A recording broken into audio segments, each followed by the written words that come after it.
Picture this. It's 1875, the middle of nowhere, Arizona. The street is pure dirt, dust swirling in 110-degree heat.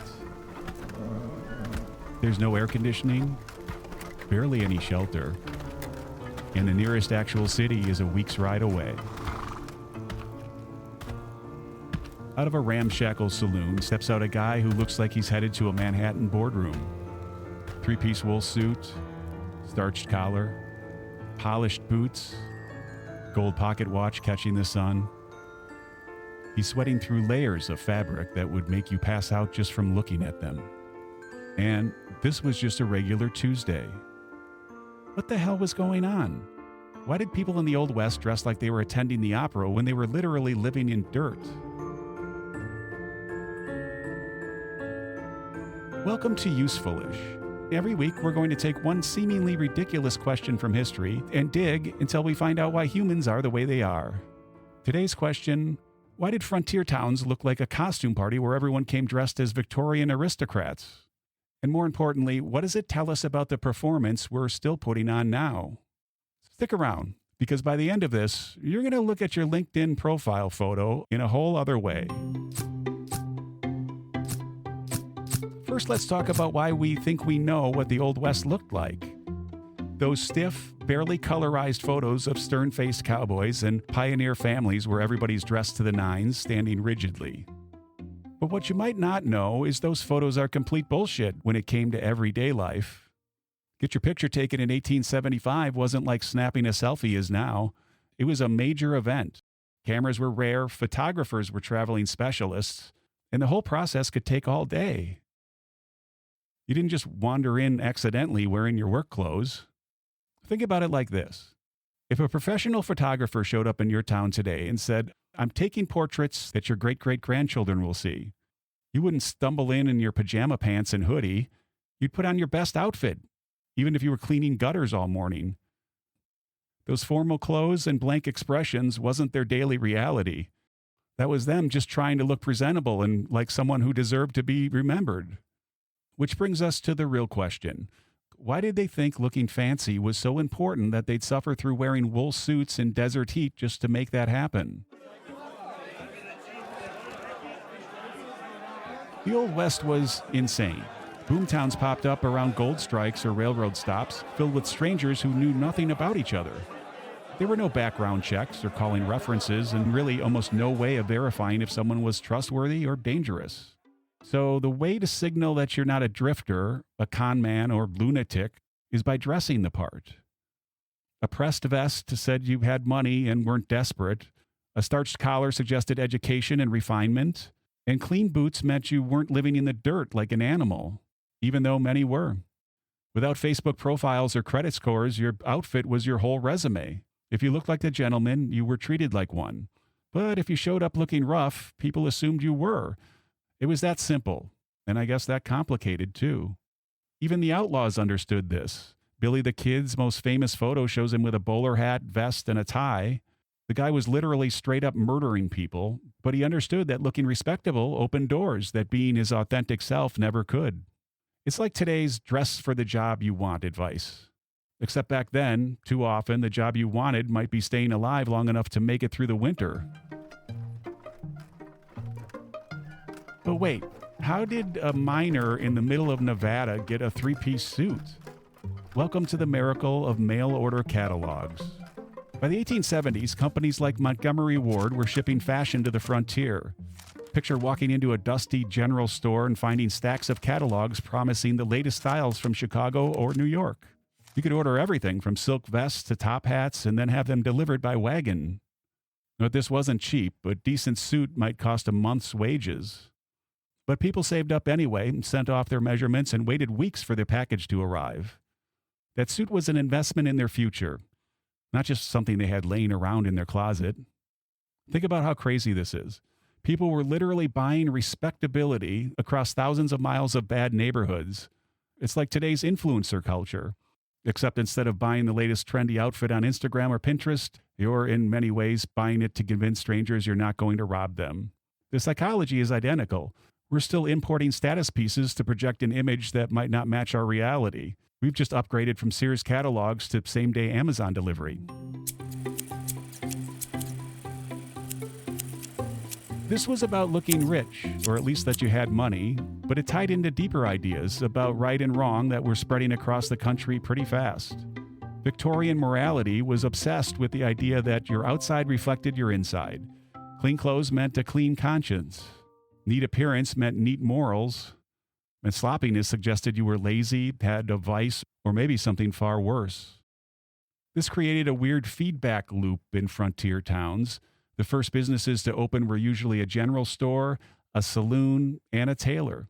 Because before you could build a civilized society, you had to look like civilized people. Towns would literally judge newcomers by their clothes. If you showed up looking rough, you'd be watched, questioned, or maybe even run out of town entirely. Look sharp, and suddenly you're welcome at the poker table, invited to business meetings, and maybe even asked to run for mayor. It's the same reason we still judge people by their appearance today. That snap judgment when somebody walks into a job interview, a first date, or a social event. We're still running the same Victorian ideas that say appearance equals character. If dressing up was for acceptance and survival for men, it was life or death for women. The layers they wore, petticoats, corsets, heavy skirts that could weigh over 20 pounds, and all in 110-degree heat while doing manual labor oftentimes. Now, why torture themselves like that? Well, because the alternative was being labeled a fallen woman, and in the Old West, that label could literally get you killed. A proper dress signaled virtue, respectability, and marriage material. It said, I'm not a saloon girl, prostitute, or someone you can abuse without consequences. Even homesteaders' wives, who spent their days hauling water and feeding livestock, kept a good dress for trips to town. Those layers were armor against a world that judged a woman's character by their hemlines. Looking civilized, even if it meant fainting from heat stroke, was the price of being taken seriously. Sound familiar? We're still policing women's appearance in ways that seem insane when you step back and look at it. The pressure to look professional while not being too sexy, to be put together but not high maintenance, the same standards in a different time.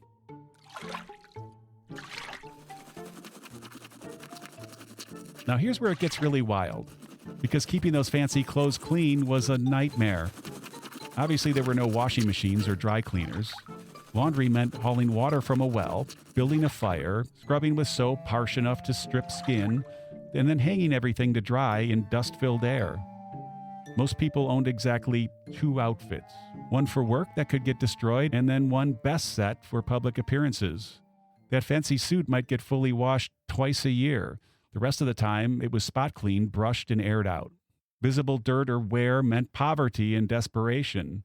A stained shirt could mark you as an outsider in the community already paranoid about disease and violence. So people became masters of maintaining the illusion of cleanliness even when actual cleanliness was impossible.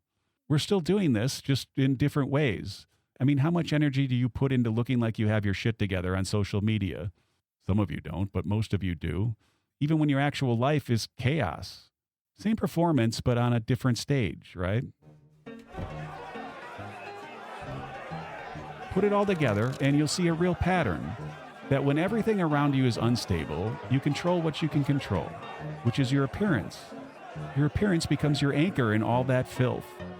Can't prove you're trustworthy? Dress like someone trustworthy. If you can't guarantee your safety, look like someone worth protecting. Can't control the violence and uncertainty around you? Project an image of stability until it actually becomes reality. Some frontier towns took this so seriously that showing up underdressed was basically a social crime. Look ragged, and people started wondering what you were hiding or what you were running from. Or think about your own life, your professional wardrobe, carefully put together funny social media presence, the way you dress differently for different occasions. You're running the same game as those frontier settlers, using appearance to project stability, success, and trustworthiness in an uncertain world. The stakes haven't changed, and the game is nearly identical. So why was the Old West so overdressed? Because everything around them was falling apart and out of control, and what they wore was the one thing they could control. Plus, their survival depended on their appearance. Perception is reality, something just as true today as it was then. A starched collar said, "I belong here. I'm worth knowing. I matter." In a time where you couldn't prove your worth with credentials or connections, you wore it instead. That suit was a defense against disorganization, and it was basically an investment in the future you were trying to build. The frontier is gone, but the performance part of it continues. We're still dressing for the job we want, creating our image to survive in an uncertain time, still using appearance to project stability we might not actually possess. Your power suit, Instagram pictures, the way you present yourself in Zoom meetings is all the same impulse. Sometimes looking the part is the first step to becoming the part. That's the thing about human nature. The clothes and styles change, but the reasons we wear them stay exactly the same. Now, next week on Usefulish, why do we shake hands? And I'll tell you now, it's weirder and a lot more violent than you probably think. Subscribe wherever you get your podcasts, and if this made you think, share it with someone who needs to hear it. Because understanding why we do the things we do is always useful-ish. Usefulish. You get it.